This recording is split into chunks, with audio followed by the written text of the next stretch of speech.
Thanksgiving had always been the centerpiece of our family calendar. It was the one holiday that belonged entirely to us. No in-laws, no distractions, just children, grandchildren. And the long wooden table in the house Robert and I had shared for decades.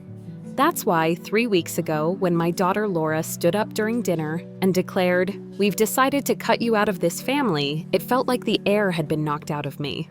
I didn't cry though. I laughed. And then I handed her a sealed envelope that would change everything. But to explain how we arrived at that painful night, I need to step back 6 months to the day my world collapsed. Robert, my husband of 43 years, died suddenly while trimming the roses he adored in our backyard. One minute, he was humming to himself as he clipped away the dead blooms. The next, he was gone, felled by a heart attack that showed no warning signs. I remember staring at the roses the day after, still blooming defiantly alive, while everything else around me felt drained of color. Laura and her husband, Mark, helped organize the funeral. They hosted relatives in their spacious colonial home, handled the endless details, and made sure I didn't wither away completely in grief. My son Daniel flew in from Denver with his wife Patricia and their 2 energetic boys. For a few days, surrounded by family, I almost believed we were whole again. Then reality returned. "Mom, you can't stay in that big house by yourself," Laura said, a week after we buried Robert. We were sitting in my kitchen, sunlight streaming across the tile backsplash. Robert and I had installed ourselves just 5 years earlier. It's not safe, and it's too much for one person. I looked around the room, the farmhouse sink, the sturdy island where Robert and I had shared countless cups of coffee, the walls that still echoed with the rhythm of our life together. "This is my home," I whispered. Laura reached across the table. "I know, but think about it. 4 bedrooms, a yard that needs constant mowing repairs you can't handle alone. Dad used to take care of all that." She wasn't wrong. Robert had been the fixer, the gardener, the man who knew which circuit breaker controlled which light. Still, I wasn't helpless. But my children were relentless, and love can sound very much like persuasion when it's repeated often enough. Over the following month, Laura and Mark whisked me on tours of senior communities, armed with glossy brochures full of smiling, gray-haired couples playing cards or bobbing around in swimming pools. Daniel, supportive but distant, in miles said little beyond mom. Maybe just keep an open mind. Eventually, exhaustion wore me down. I sold the house. The house where Laura had taken her first steps, where Daniel had fallen out of the maple tree, where Robert and I had slow danced in the living room on our 25th anniversary. All those moments, all those memories exchanged for a beige 2-bedroom apartment in a building that smelled of industrial carpet cleaner. The new place wasn't awful, just lifeless. Beige walls, beige carpet, beige hallways. After 40 years of color quilts and laughter, it felt like stepping into a photograph that had been drained of ink. I tried to make it feel like home. My dining table, too large for the cramped eating nook, looked almost comical. The china cabinet wouldn't fit at all.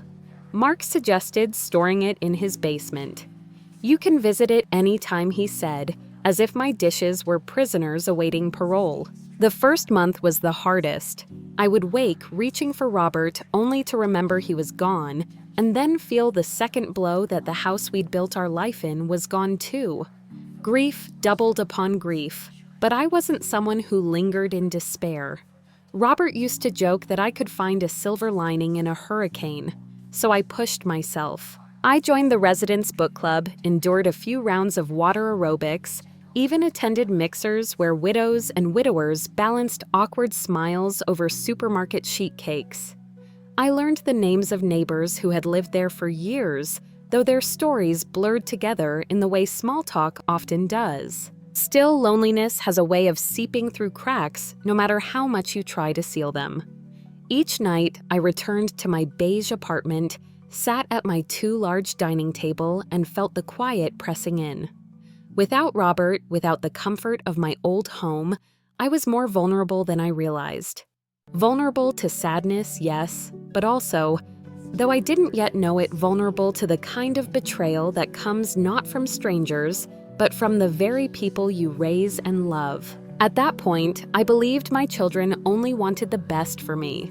I trusted their guidance, even if it meant sacrificing what I cherished most.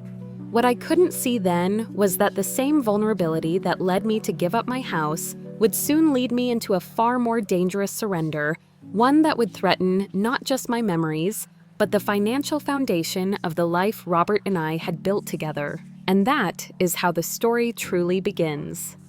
The first few weeks in my new apartment were painted in shades of beige, both literally and emotionally. I tried to adjust attending the book club, swimming in the chilly indoor pool, making small talk with other widows, who compared medication regimens the way we used to compare recipes. Outwardly, I seemed fine. Inwardly, I was still raw. My husband was gone. My home was gone, and I was trying to cling to whatever sense of stability remained. That was when the requests began. It started one Tuesday evening with a trembling phone call from Laura. Her voice cracked as she spoke. "Mom, I hate to ask, but we've hit a cash flow snag. Mark's commission check hasn't come through, and the mortgage is due tomorrow. Could you help us out?" Just this once, I didn't hesitate. "Of course, sweetheart. How much do you need?" $3,200. I'll pay you back the second the check clears. Promise. I transferred the money that night. Electronic banking was one of the few modern conveniences I embraced enthusiastically. It felt good to be able to help my daughter, to remind myself that family leaned on each other in hard times. But just this once became again and again. A few weeks later, Laura called about an unexpected car repair. Then it was Sophia's SAT prep course. Jacob's orthodontist bills a family vacation deposit they couldn't back out of. Each time the amount varied, sometimes a few hundred, sometimes several thousand, but always the same reassurance. "We'll pay you back as soon as things even out." By November, I had given them over $35,000. Money I had from Robert's pension, the life insurance payout, and the sale of our house. More money than I had ever seen in one place in my life, slowly dwindling one transfer at a time. I didn't resent it, at least not at first. Family helps family, that's what I told myself. What else was I going to do? Take cruises filled with strangers, buy myself expensive jewelry I'd never wear? No, I would rather see Laura's family comfortable. I thought I was helping.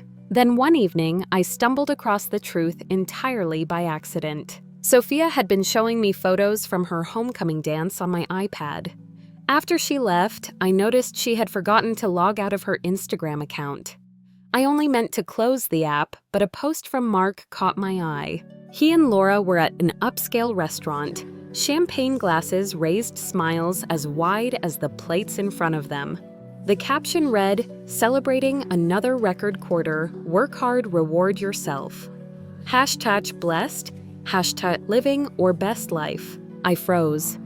2 weeks earlier, Laura had called me in tears about not being able to afford Sophia's college application fees. And here they were celebrating success with $100 entrees and top-shelf champagne. Curiosity, or maybe dread, compelled me to scroll further. Post after post painted a picture that didn't match the stories I'd been told.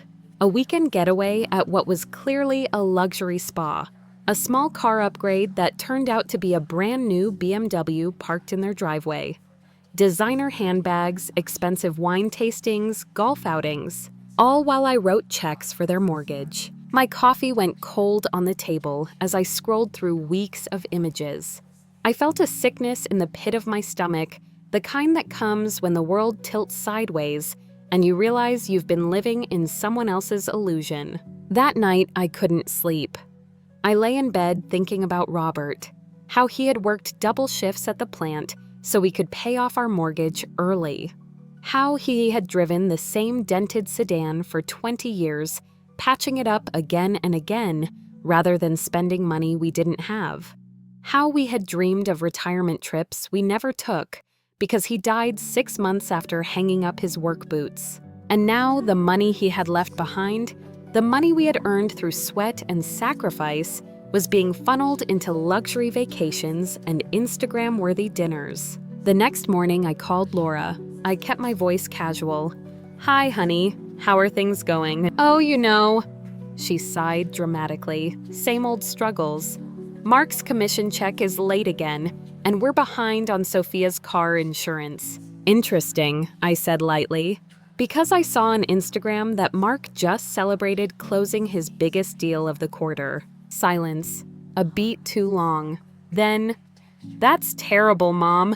You must be stressed hearing us talk about money all the time." I smiled into the phone, though my chest ached. "Yes, it is stressful. How much do you need this time?" $800 if you can manage. I promise I'll pay it back." "Of course, dear. I'll transfer it this afternoon." But I didn't. Instead, I looked up the number for James Patterson, the estate attorney who had managed Robert's will. His office smelled faintly of leather and old books, the way law offices always seem to. James himself was younger than I expected, mid-40s with kind eyes behind wire-rimmed glasses. "Mrs. Carter, how can I help you?" he asked. I told him everything.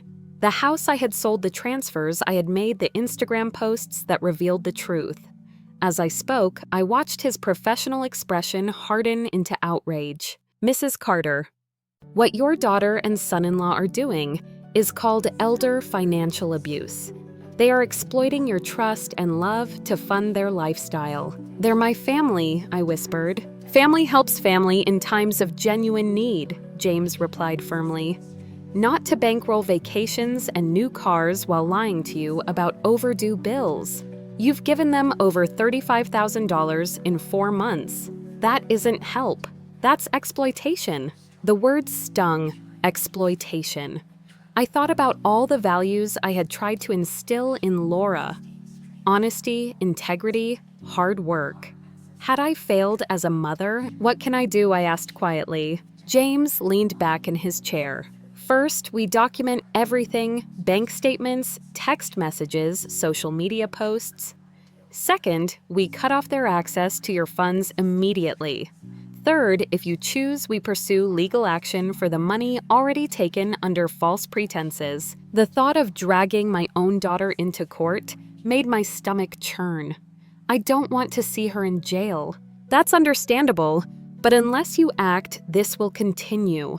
People rarely stop exploiting elderly relatives voluntarily. You need to protect yourself. I nodded, though tears blurred my vision. I had never thought of myself as elderly.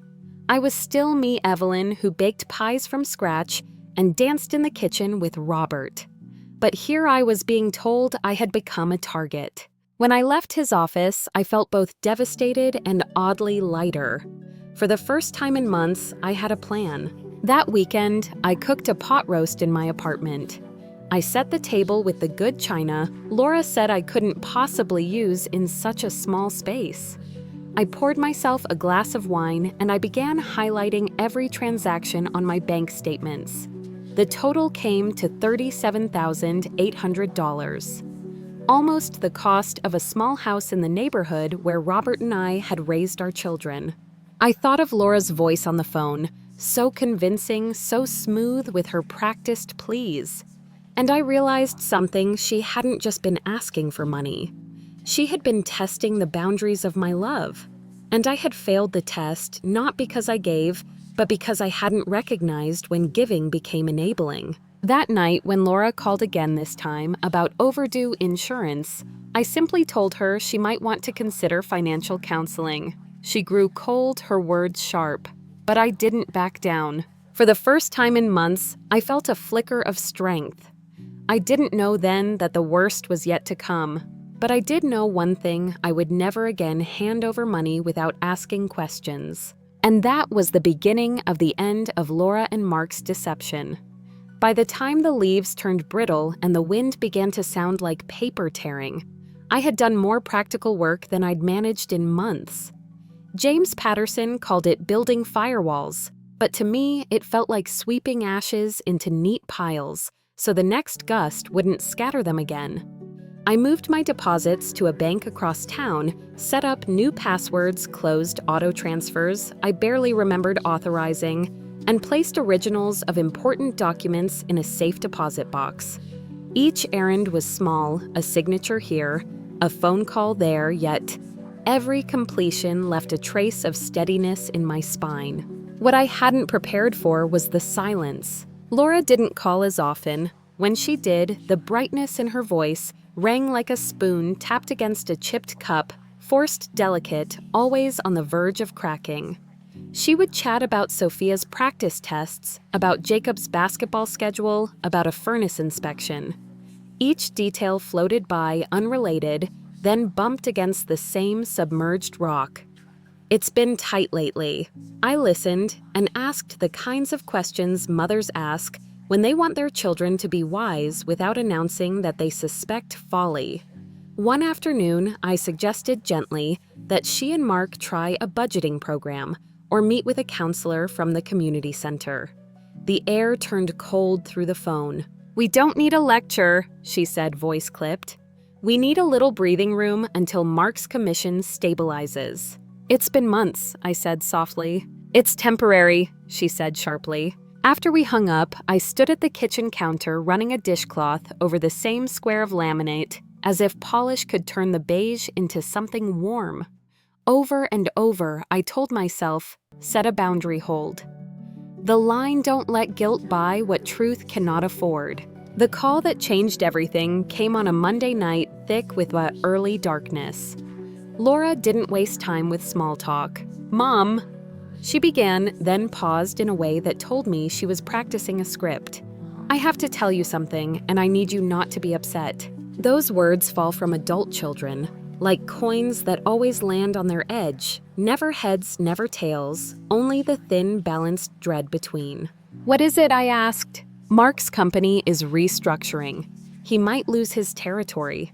Even if he keeps a position, it'll be half what it was." "That's hard," I said, and meant it. "We've been behind," she continued the pronoun. "We doing frantic double duty. On the mortgage. More than I told you. If we can catch up and show the bank a plan, they'll work with us." Behind how much? A hitch. 6 months. Maybe 7. The word maybe rolled around the kitchen and came back heavier. I held the phone to my ear and stared at the wall clock, its second hand knocking like a tiny fist against the glass. "What would it take?" I asked. 25,000.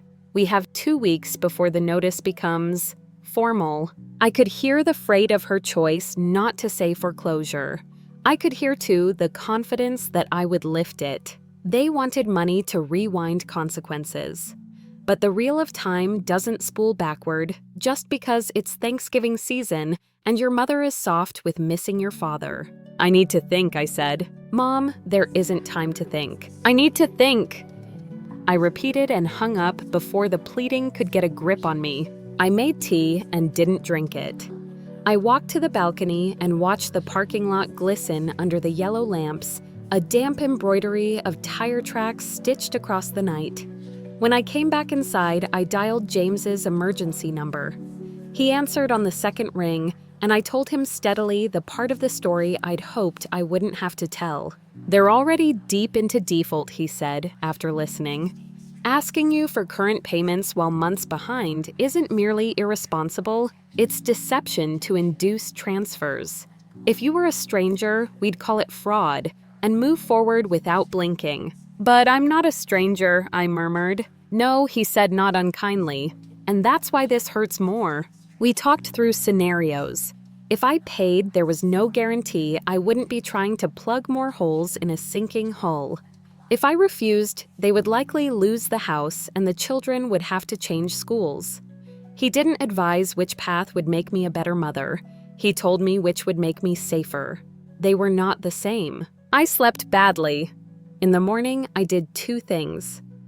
I called James back and asked him to hire a licensed investigator to corroborate the pattern we already suspected, and I opened a new document on my laptop and began typing dates next to transfers. Reasons next to dates and screenshots next to reasons. The list looked like a calendar of weather reports, a storm every week. A rare clear day followed immediately by hail. The investigator worked fast. Within days, he had cross-referenced posts and purchases, timestamps, and receipts. The file he sent James, who sent it to me with a note that said, simply, "We will use this if we must," was clinical where my anger was molten. The coldness of it steadied me. Thanksgiving arrived like a rehearsal for a holiday I no longer recognized. The sky was the particular gray that makes all houses look like they've been erased by an inattentive pencil. I baked my sweet potato casserole in the small oven, even though Laura had once told me there was no room in my apartment to entertain. I slid the manila envelope into my bag, the one holding my timeline, the bank statements, the prints of luxury dinners and spa weekends, the investigator's memo, and at the back, a neatly drafted complaint to the state's Consumer Protection Division. Not a bomb, I told myself. A mirror. Whatever exploded would be only their reflection. Laura opened the door as if she had been waiting right behind it. Smile-wide eyes scanning my hands. "Mom, that looks amazing," she gushed, taking the casserole and pressing a kiss to my cheek. Mark appeared with a wine glass and a politician's grin. Evelyn, always a pleasure. The children barreled in with a different kind of authenticity. Sophia hugging me hard, Jacob asking whether I'd seen his latest jump shot. For a few minutes, the house looked like an old photograph table, extended candles unlit, but ready the scent of sage and butter and warmth pooling in the corners. We moved through dinner the way people move through a museum of fragile things, careful, admiring, slightly afraid. Conversations circled school, and sports slid carefully around work. Mark, who loved to talk about deals, said almost nothing about deals.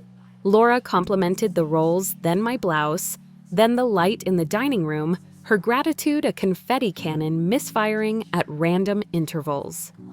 I told a story about the first Thanksgiving after Robert and I were married, when the turkey had come out raw and we'd eaten pie and scrambled eggs and decided it was better, actually.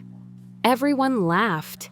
For a moment, I wanted us to be the kind of family for whom laughter could erase arithmetic. Dessert plates were cleared. I folded my napkin. Laura's gaze met Mark's. The air in the room seemed to notice and hold its breath. "Mom," she began arranging her face into a blend of humility and hope that I recognized from her first grade play when she'd been cast as an angel and practiced beatific expressions in the bathroom mirror.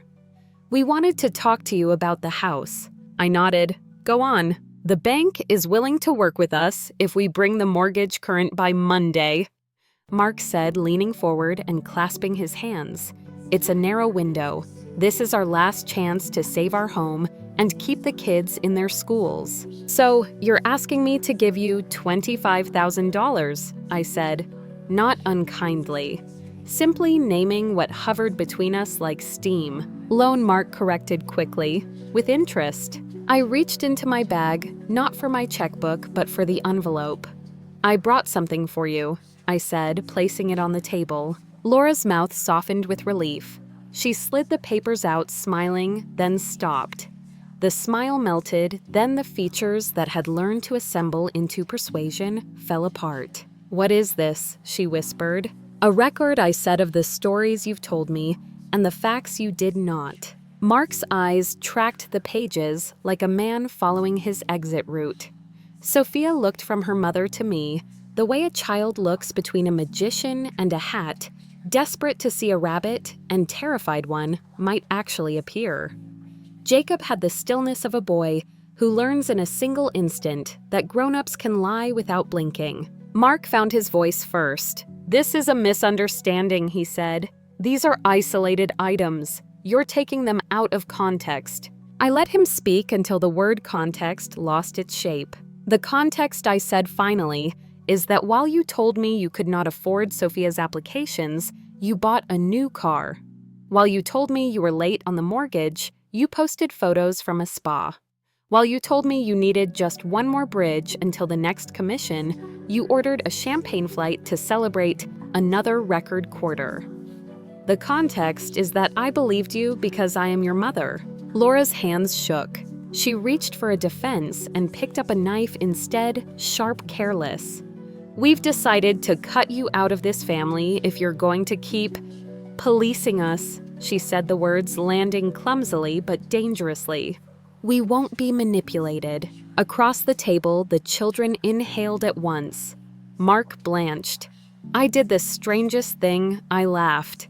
Not triumphantly nor cruelly, just the laugh of a woman who recognizes the script and refuses the role. "Well," I said, opening the envelope again, "if that's your position, you'll want to see the rest." I slid out the investigator's memo dates and locations charges and posts, the neat geometry of cross-checks, and laid on top of it the letter I had drafted to the State Attorney General's Consumer Division. Laura's composure left the room. Mark's chair scraped back half an inch, the sound an admission. "You hired someone to spy on us," he hissed, the offense of the wronged clinging to him like cheap cologne. "I hired someone to confirm whether I was being lied to," I replied. "He did." Laura's eyes filled her anger, dissolving into something messier. "Mom, please. If you do this, you'll never see your grandchildren again." I turned to Sophia, who had aged 10 months in 10 minutes. "Sweetheart," I said gently, "I will always want to see you. In a year, you'll be able to decide for yourself what kind of relationship you want with a grandmother who won't pay for lies." Sophia's gaze slid to her lap, then back up steady. Jacob stared at his mother with something new and heavy collecting behind his eyes. Mark rose halfway from his seat. "You're going to ruin us." "You did that work yourselves," I said. "I have been underwriting the illusion." I stood, took my coat from the back of the chair, and slid my arms into it while the room adjusted to a new barometric pressure. The memo includes a recommendation for financial counseling. I added not as a barb, but as a final act of tired generosity. "I think you should take it seriously." I walked to the doorway. My body felt both lighter and older. Evelyn Mark called after me, voice sharp, now that the pleading had failed. "Do you have any idea what you've done?" "Yes," I said, turning. "I've stopped." Outside, the gray had thickened into something close to fog. I drove the short distance back to my apartment without the radio, the silence a salve after weeks of arguments rehearsed only in my head. On my small balcony, I watched a man in the lot struggle with grocery bags and wondered what in his life had just become too heavy. Mine had become lighter, but I knew the next days would be noisy. They were. The phone began ringing at 6 a.m. The messages alternated in a nauseating rhythm, sobbing apologies, legal threats, promises to change accusations, that I didn't love my grandchildren. Offers to sign IOUs, demands that I withdraw the complaint I had not yet formally filed. I responded to none of them. Midday, I put my phone in a drawer, the way you'd put a frightened animal in a carrier so it couldn't hurt itself thrashing against a door it didn't understand. At 2, James called. "I've been contacted by an attorney representing Laura and Mark," he said. "They're exploring whether there's a way to make this go away, meaning restitution likely, an agreement not to pursue charges in exchange for a plan to repay. But we don't have to negotiate at your kitchen table. We will do it on paper with dates and penalties for failures to meet them." I closed my eyes. For the first time since the dinner, a wave of sadness rose and crested. "I didn't want it to be this way," I said. "I know," he said, "but you held the line. I've seen people wait until the line is behind them and the cliff is under their feet." After we hung up, I brewed a new pot of tea. I set the good cup on its saucer and drank it hot and steady. That evening, I called Daniel in Denver and told him only what he needed to know, that I had stopped paying for lies, that I was safe, that I might need him to be a brother to his sister in ways that don't involve taking sides, but do involve telling truth. He listened quiet, then said, "I'm proud of you, Mom." I let myself cry. Then not the frantic, guilty crying of someone cornered, but the clean tears you cry when a wound has been washed and bandaged, and the pain is finally doing its proper work of healing. The next morning, I woke before dawn and wrote a sentence on a scrap of paper. I left under a magnet on the fridge, "Love without limits becomes a loan with no terms." It wasn't poetry, but it was precise. And precision was what this next chapter would require. When the sun came up, I called James back and said, "Set the meeting." I poured a second cup of tea. Then I opened my calendar and for the first time in months, put something on it that wasn't a defense but a decision. Whatever came next, settlements, schedules, signatures, I had already made the choice that mattered on Thanksgiving night when I slid the envelope across a table heavy with food and history. I chose not to be the family line of credit, and in doing so, I chose to be myself again. The morning after Thanksgiving was quieter than I expected.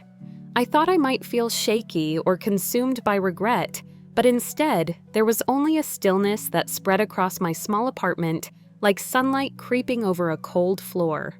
For the first time in months, my phone's buzzing didn't make me spring to attention.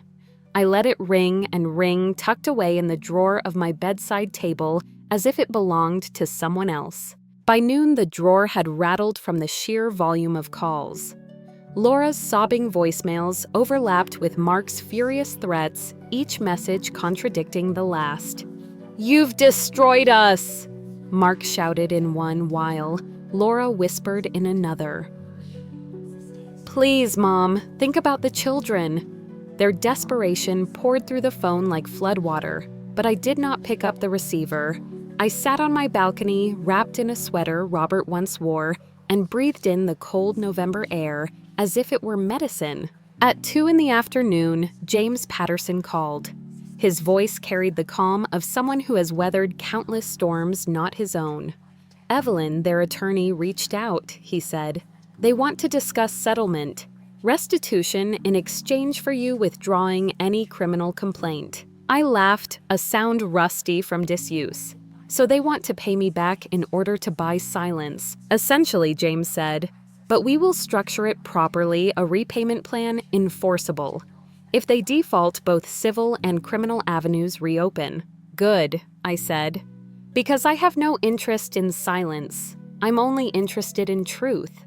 The settlement talks. The meeting happened the following Tuesday in James's oak-paneled office.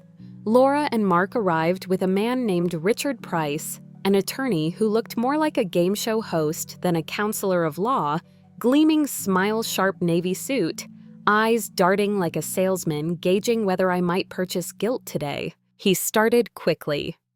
"Mrs. Carter, my clients acknowledge there may have been misunderstandings, but filing a criminal complaint against your own daughter is extreme. Surely you don't want her children dragged through this." James didn't look up from his notes. "What you call misunderstandings, we call fraud. My client has meticulous documentation." Price shifted. "Be reasonable, Mrs. Carter. Family should forgive." I leaned forward. Forgiveness is not the same as funding deceit. I've spent nearly $40,000 on lies. That money could have been the difference between security and scarcity in my old age. I won't pretend it was an accident. They knew what they were doing. Laura wept softly beside him. Mark sat rigid, and for a fleeting moment, I saw them not as villains, but as people who had chosen wrong turns until the road crumbled beneath them. Still, compassion did not erase accountability. "I want full restitution of $37,800, I said evenly. "I want a written apology acknowledging what was done, and I want them to attend financial counseling for at least 6 months. Price blinked, and in return, I will not pursue criminal charges.